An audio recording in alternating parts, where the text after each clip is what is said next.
बाबा के दुआर चंदनवा के गछिया अरे झुरु झुरु बहेला बेयाड रे लालानवा अरे झुरु झुरु बहेला बेयार रे लालाना ताही तर पापा हमरो पलंग डसावे अरे सोई रहले नीरभेद रे लालानवा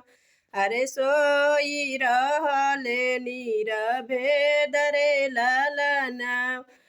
अपन रसोईया में से निकलली सुंदर बेटी काहे पापा सोवस नीरभेद रे लालानवा जेकर ही घरवा पापा धियावा कुंवारी अरे से कैसे सोवे नीरभेद रे लालानवा अरे से कैसे सोवे नीरभेद रे लालन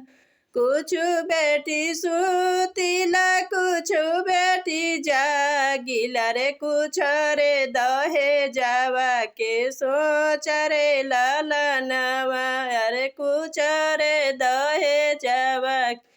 सोच रे लाल